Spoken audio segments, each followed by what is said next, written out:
Evo, to je naš slavni vodokotlić koji ispušta zvukove.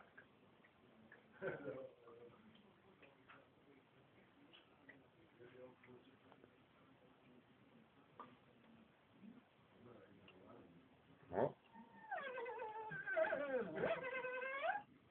Interesantno. Ne znam kako, ali...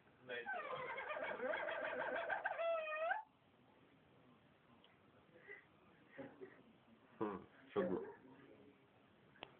Da.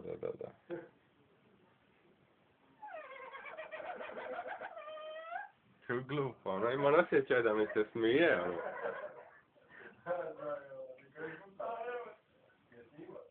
Pome? Evo da čujemo totalno dobro.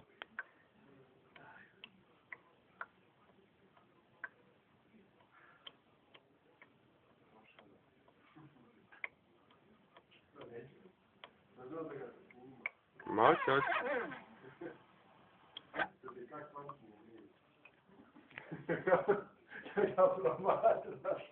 Kad ga promatraš, da neću da pušta zvukove.